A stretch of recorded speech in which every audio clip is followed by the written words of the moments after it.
রায়গঞ্জ লোকসভা কেন্দ্রটি বিজেপি দলের কাছে অনেকটাই নিরাপদ। গত লোকসভা নির্বাচনে রায়গঞ্জ কেন্দ্র থেকে জয়ী হয়েছিলেন বিজেপি প্রার্থী দেবশ্রী চৌধুরী। দেবশ্রী দেবীর বাড়ি দক্ষিণ দিনাজপুর জেলা সদর বালুরঘাটে। আগামী 2024 সালে লোকসভা ভোট আসন্ন।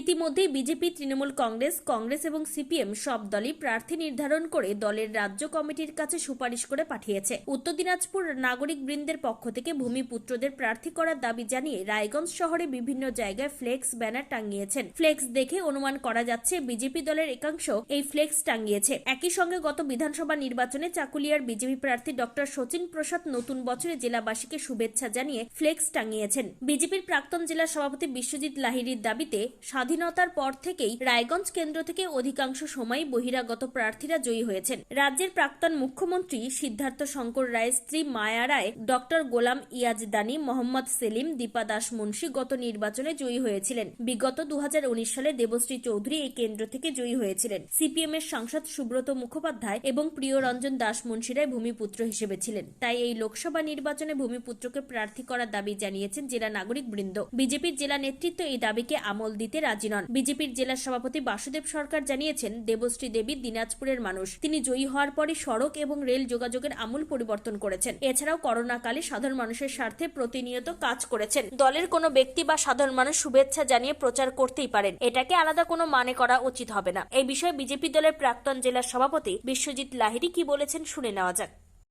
প্রথম বিষয় হচ্ছে যে শুভেচ্ছা বার্তার বিষয়ে বলা যেতে পারে যে কোনো ব্যক্তি জেলাবাসীকে নতুন বছরের শুভেচ্ছা বার্তা দিতেই পারে। আর উনি তো যে শুভেচ্ছা বার্তা দিয়েছেন ডাক্তার শচীন প্রসাদ, উনি একজন এমবিবিএস ডাক্তার। তো স্বাভাবিকভাবে ওনার বাড়ি এই এলাকাতে, উনি জেলাবাসীকে তো শুভেচ্ছা দিতেই পারে। তো কেউ শুভেচ্ছা বার্তা দিল, সেটাকে সেই বিষয়ে আমি আর কি বলতে পারি। তো শুভেচ্ছা বার্তা দিতে পারে, ভালো কথা। আরও সবাই দিক শুভেচ্ছা বার্তা, দেওয়া তো ভালো। আর বহিরাগতর যে বিষয়টা থাকলো, এটা হচ্ছে পোস্টার আজকে পড়ছে যে বা যাহারাই লাগাক পোস্টার, কিন্তু এটা জেলাবাসীর কথা। জেলাবাসী উত্তর দিনাজপুর জেলাতে দেখা গেছে যে আপনার সিদ্ধার্থ শঙ্কর রায়ের সহধর্মিণী মায়া রায়, উনিও এখানে দাঁড়িয়েছিলেন, উনিও ছিলেন বহিরাগত। গোলাম ইয়াজদানি, উনিও এখানে দাঁড়িয়েছেন। পরবর্তীতে আমাদের প্রিয়রঞ্জন দাস মুন্সির, ওনার সহধর্মিণী দীপা দাস মুন্সি, উনিও দাঁড়িয়েছেন। যদিও ওনার শ্বশুরবাড়ি এখানে, কিন্তু উনি এখানে থাকেন না, আর এখানকার বাসিন্দাও ওনার নিজেকে মনে করেন না। তো উনিও আর এখানে এমপি থাকাকালীন এখানে কী করছে সবাই জানে, আর এখানে থাকেই নেই, বেশিরভাগ সময় দিল্লি আর কলকাতায় থাকছেন। তারপরে সেলিম, উনিও ছিলেন বহিরাগত, এখানে এসে দাঁড়িয়েছেন। আর আজকে যিনি দাঁড়িয়েছে এমপি আছেন, উনিও তো মানে বালুরঘাট, তখন অবিভক্ত যে আমাদের জেলা ছিল পশ্চিম দিনাজপুর জেলা, সেই জেলার বালুরঘাটের উনি ওনার জন্ম হয়েছে। কিন্তু বর্তমান দিনে উনিও দক্ষিণবঙ্গে থাকে। স্বাভাবিকভাবে এখানকার জনগণের তো একটা মানে ইচ্ছা হতেই পারে যে আমাদের এখানকার লোকাল লোক ভূমিপুত্র কেউ ইলেকশনে দাঁড়াক, এটা স্বাভাবিক দাবি থাকতে পারে। আর অনেকে বলছে যে আমার বাড়ি, তা আমার বাড়ির পর আমার যে মানে মায়াটা থাকবে, কিন্তু একটা যে ভাড়াটিয়া, তার তো সেই মায়াটা থাকবে না। তো স্বাভাবিকভাবে এই জেলার প্রতিটা লোকই মানে বলছে যে বহিরাগত নয়, ভূমিপুত্র চাই। তো এখানকার লোক বলছে। কিন্তু এখন যেহেতু আমি ভারতীয় জনতা পার্টি করি, এখন অনেকের ইচ্ছা থাকতে পারে ইলেকশনে দাঁড়াবার জন্য। আর পার্টি যখন যারাই করে, তো তারা যে কোনো ইলেকশনে দাঁড়াতে দাবি করতেই পারে। তারই সে যখন পার্টি করছে দাবি করতেই পারে। আর তাকে টিকিট দেবে কি দেবে না, সেটা হচ্ছে ঠিক করবে দল, নাহলে হাইকমান্ড দিল্লি। তো সেই বিষয়ে আমি মুখ খুলতে চাই না, কারণ হচ্ছে যে সেটা দিল্লি ঠিক করবে কাকে ক্যান্ডিডেট করবে। কিন্তু জেলাবাসীর যে ইচ্ছা আছে, সেটা হচ্ছে এখানকার ভূমিপুত্র ক্যান্ডিডেট হলে ভালো হয়। অন্যদিকে বহিষ্কৃত বিজেপি নেতা বলরাম চক্রবর্তী কি জানিয়েছেন শুনুন। তবে রায়গঞ্জ শহরে বিভিন্ন জায়গায় দেখা যাচ্ছে যে ভূমিপুত্রদেরকে দাবি করে পোস্টার করছে। কিন্তু একজন বিজেপির কর্মী বা একসময় নেতাও ছিলেন, তো এরকম সাংসদ থাকার পরেও ভূমিপুত্রদের দাবি কেন? আমি বলছি এই প্রথম নয়, এর আগেও একবার এরকম পোস্টার দেখা দিয়ে গেছে, ওই নিয়ে অনেক বিতর্ক।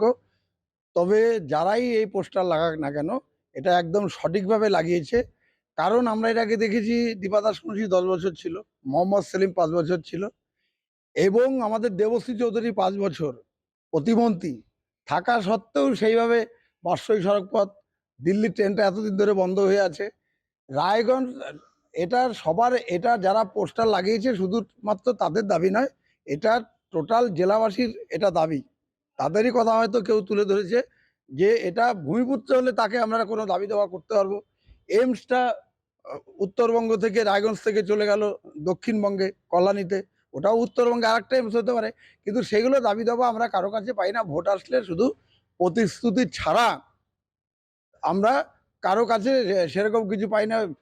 এইমস এইমস নিয়ে তারা কথা বলে, পাঁচশো সড়কপথ নিয়ে কথা বলে, দিল্লির ট্রেনটা এতদিন ধরে বন্ধ, কারো কাছে আমরা সেটা যদি ভূমিপুত্র হয় তার কাছে আমরা বিভিন্ন দাবি দাবা রাখতে পারবো, তার কাছে যেতে পারবো। একই সাথে রায়গঞ্জে সচিন প্রসাদেরও পোস্টার করেছে, সে নমস্কার করে চাকুলিয়া প্রাক্তন বিধায়ক। সে কেউ দেখেন পোস্টার দিতে পারে, এখন তার ব্যক্তিগত ব্যাপার, সেটা আমরা তো না জেনে কিছু বলতে পারবো না। এখনো ইলেকশনের এখনো ধরেন তেমন কিছুই হয়নি, বা উনি এখন উনার ভাবনাটা এখন কি আছে সেটা উনার ব্যাপার, সেটা ব্যাপারে কিছু বলা যাবে না। সর্বোপরি বিজেপির জেলা সভাপতি বাসুদেব সরকার কি বলতে চেয়েছেন জানুন। দাদা বলছি, রায়গঞ্জ উত্তর দিনাজপুর নাগরিক বৃন্দ থেকে একটা পোস্টার ছয়লাভ হয়ে গেছে রায়গঞ্জ শহর জুড়ে, যেখানে লেখা হচ্ছে যে রায়গঞ্জ লোকসভা কেন্দ্রে ভূমিপুত্র এবং পুত্রী চাই। কি বলবেন, যেহেতু আপনাদের এই লোকসভা কেন্দ্রে এবছরের বিজেপি থেকে জেতা আর কি, এর আগের বছর, আগের বারের। আমিও রায়গঞ্জেরই বাসিন্দা, উত্তর দিনাজপুরের বাসিন্দা। উত্তর দিনাজপুর নাগরিক কমিটি যে লিখেছে তার কোনো নাম ঠিকানা কিচ্ছু নেই। উত্তর দিনাজপুরের নাগরিক আমিও, সেজন্য এই নাগরিক কমিটির কি অস্তিত্ব আছে, নাগরিক কমিটির নাম দিয়ে কারা কি লিখছে সেই বিষয়ে তো জবাব যারা লিখেছে তারা দেবে। আর দ্বিতীয় বিষয় হচ্ছে যে প্রশ্ন বা যে দাবি তারা করেছে, প্রত্যেকটা মানুষ তার গণতান্ত্রিক দেশের গণতান্ত্রিক ব্যবস্থায় যে যার দাবি, যে যার মতামত রাখতে পারে, স্বাভাবিক আছে, সেখানে অন্যায়ের কিছু নেই তো। না, বিষয়টা হচ্ছে যেহেতু দেবশ্রী চৌধুরী তিনি এর আগের বার লোকসভা কেন্দ্রে সেখান থেকে জিতেছিলেন, কি মনে হয় এই পোস্টারের ক্ষেত্রে কোথায় গিয়ে তিনি কোনো কাজ সেরকম ভাবে দেখুন, ভূমিপুত্রের প্রশ্ন যদি আসে, দেবশ্রী চৌধুরী অবিভক্ত দিনাজপুর জেলা মানে পশ্চিম দিনাজপুর জেলার উনি বাসিন্দা। যদি ভূমিপুত্র বা ভূমিপুত্রের বিষয় আসে তো দেবশ্রী চৌধুরী এই দিনাজপুর পশ্চিম দিনাজপুর জেলার বাসিন্দা। স্বাভাবিক কারণে উল্টোভাবে দেখুন, বিগত দিনে এইখানে যারা সাংসদ হিসেবে ছিলেন কংগ্রেসের, সিপিএম এর, তারা কলকাতা আমার ধারণা এই জেলার মধ্যে পড়ে না, এই জেলার ভূমিপুত্র তারা নয়। তো স্বাভাবিক কারণে এই ধরনের বিভ্রান্তিকর লেখা যারা লিখছে তাদের কাছে প্রশ্নটা করুন, তারাই উত্তরটা দিতে পারবে। এবং আপনাদের বিজেপির একাংশ দাবি করছেন যে দেবশ্রী চৌধুরী সেভাবে এই 5 বছরে কাজ করতে পারেননি, এবং দেবশ্রী চৌধুরী এখানকার স্থানীয় নয় বলে সেভাবে লোকসভা কেন্দ্রে গুরুত্ব দেয়নি বলে অনেকটা কাজ হয়নি এই লোকসভা কেন্দ্রে। আমি আপনার কাছে অনুরোধ করব এই খবরটা পুরোটা দেখাবেন। বিজেপির সাংসদ উত্তর দিনাজপুরে কি কি করেছে তার রিপোর্ট কার্ডের অল্প একটু অংশ আমি এখানে বলছি। 19 সালের নির্বাচনের সময় আমরা যখন প্রচারে গেছি প্রার্থীকে নিয়ে, জেলাবাসীর দাবি ছিল একটা দিনের ট্রেন। জেলাবাসী যখন ভোট দিয়ে আমাদেরকে জেতার 9 মাসের মধ্যে দিনের ট্রেন আমরা চালু করেছি। জেলাবাসীর দাবি ছিল রাতের যে রাধিকাপুর এক্সপ্রেস ট্রেনটি যায় সেই ট্রেনটির টাইমিংটা একটু আগে পরে হলে ভালো। সেই ট্রেনের টাইমিং পরিবর্তন হয়েছে। স্বাধীনতার পরে ডালখোলা বাইপাস, এই রাজ্য সড়কের উপর দিয়ে যারা ন্যাশনাল হাইওয়ের উপর দিয়ে যারা যেত তারা জানে, আমরা সবাই জানি কি নরক যন্ত্রণা আমাদের ডালখোলায় ভোগ করতে হতো। আজকের তারিখে ডালখোলা যে চকচকা রাস্তা হয়েছে, 4 লেন রাস্তা হয়েছে দেবশ্রী চৌধুরীর ইনিশিয়েটিভে, সে রাস্তা হয়েছে। আপনারা জানেন গত বছর তার উদ্বোধনও হয়েছে। জেলা ভাগ হয়ে যাওয়ার পর অনেক সাংসদ অনেক রকমের প্রক্রিয়া করেছে, অনেক রকমের চেষ্টা করেছে, তারা বলে অনেক কিছু করেছেন। তারা কি করেছেন সেখানে যেতে চাইছি না। তো জেলা ভাগ হয়ে যাওয়ার পর পোস্ট অফিসের ডিভিশনাল অফিস কেউ করতে পারেনি, সেটাও বিজেপির সাংসদ দেবশ্রী চৌধুরী করেছে, বিজেপি করেছে। রায়গঞ্জ একটি প্রত্যন্ত অঞ্চলের একটি এলাকা, একটা ডিস্ট্রিক্ট শহর যেটা রায়গঞ্জ শহর, যোগাযোগ ব্যবস্থায় তেমন ভাবে রায়গঞ্জ সড়ক যোগাযোগ মাধ্যম ছাড়া আর রেল, দিনের ট্রেন এবং রাতের ট্রেন, দিনের ট্রেন আমরা চালু করেছি। রাতের ট্রেন যেটা চলছে রাধিকাপুর এক্সপ্রেস, আপনার অবগতির জন্য জানাই, আপনার মাধ্যমে যারা এই ধরনের কথা বলছে তাদেরকে জানাই, রাতের যে ট্রেন রাধিকাপুর এক্সপ্রেস রাধিকাপুর থেকে কলকাতা চলে, আপনারা মনে করুন সেই সময় কেন্দ্রের প্রধানমন্ত্রী নরেন্দ্র মোদীজি, তার সময়ে, তার আগ্রহে, আর রাতের ট্রেনটিও রাধিকাপুর এক্সপ্রেস ট্রেনটিও পক্ষান্তরে বিজেপির দ্বারাই চালু করা। অনেকেই অনেক রকমের বলেন, সে নিয়ে আমি কিছু বলছি না। তো সেই ডিভিশনাল অফিস পোস্ট অফিসের, সেটাও কিন্তু দেবশ্রী চৌধুরী মানে বিজেপির সাংসদ, বিজেপিই করেছে। রায়গঞ্জের ঝঞ্ঝট যে সমস্যা, বড় সমস্যা, যারা বড় বড় বাতেলা মারছে আজকের তারিখে বিভিন্ন জায়গায়, তারা আরবির এনওসিটা দিক, আন্ডারপাসের এনওসিটা দিক, সেটাও বিজেপির সাংসদের ইনিশিয়েটিভে সমস্ত কিছু হয়ে স্কেচ পর্যন্ত তৈরি হয়ে ফান্ড পর্যন্ত এসে বসে আছে। শুধুমাত্র স্থানীয় প্রশাসনের সদিচ্ছা মানে এনওসির জন্য সেটা হচ্ছে না। যেটা আমি বলছিলাম, সড়ক যোগাযোগ ছাড়া রায়গঞ্জের সাথে, উত্তর দিনাজপুরের সাথে সারা রাজ্যের কানেক্টিভিটি ছিল না। রাধিকাপুর এক্সপ্রেস, দিনের বেলায় কুলিক এক্সপ্রেস, এই দুটো ট্রেন ছাড়া, যাতে রায়গঞ্জ থেকে বিপদে আপদে এয়ার অ্যাম্বুলেন্স বা যারা আরো মোবিলাইজেশনের জন্য, এয়ার কানেক্টিভিটিতে সারা দেশের জন্য, দেশের সাথে কানেক্ট করার জন্য এর আগে অনেক সাংসদ ছিলেন। তারা কি কি করেছেন আমি বললাম, আর দেবশ্রী চৌধুরী বা বিজেপির সাংসদ কি করেছে সেটাও বলছি আপনাদেরকে। এয়ার কানেক্টিভিটিতে রায়গঞ্জকে কানেক্ট করার জন্য রায়গঞ্জে নোটিফাইড হেলিপ্যাড হয়েছে।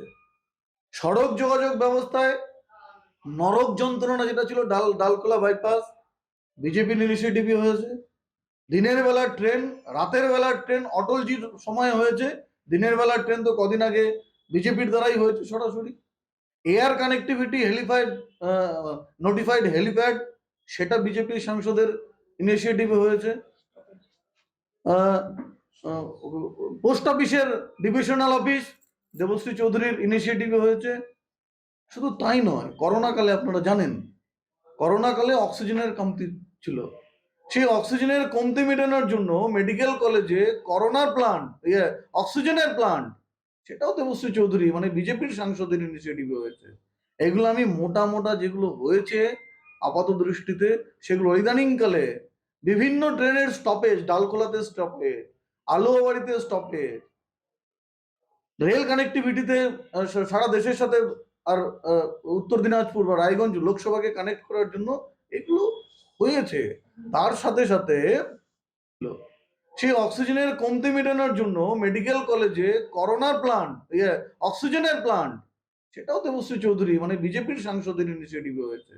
এগুলো আমি মোটা মোটা যেগুলো হয়েছে আপাত দৃষ্টিতে, সেগুলো ইদানিংকালে বিভিন্ন ট্রেনের স্টপেজ, ডালখোলাতে স্টপেজ, আলুয়াবাড়িতে স্টপেজ, রেল কানেক্টিভিটিতে সারা দেশের সাথে, আর উত্তর দিনাজপুর বা রায়গঞ্জ লোকসভাকে কানেক্ট করার জন্য এগুলো হয়েছে। তার সাথে সাথে রায়গঞ্জের 3টি রেলওয়ে স্টেশন, যেটা অমৃত ভারত রেলওয়ে স্টেশনের মর্যাদা পেয়েছে, আর সেই 3টি স্টেশনে প্রায় 100 কোটি টাকা ব্যয়ে সেই স্টেশনগুলো আর আধুনিকীকরণ হবে, সেটাও বিজেপির সাংসদের ইনিশিয়েটিভ হয়েছে। শুধু তাই নয়, আপনাকে বলে রাখি, রায়গঞ্জে রেকিং সিস্টেম, অনেকে অনেক রকমের প্রক্রিয়া চালিয়েছে, বণিক সভা চালিয়েছে, চেম্বার অফ কমার্স চালিয়েছে, তথাকথিত সাংসদরা যারা নিজেদেরকে বলে রায়গঞ্জের রূপকার, রায়গঞ্জকে তারা ঢেলে সাজিয়েছে। রেক পয়েন্ট রায়গঞ্জের বিজেপির সাংসদের ইনিশিয়েটিভ হয়েছে, বিজেপির ইনিশিয়েটিভ হয়েছে।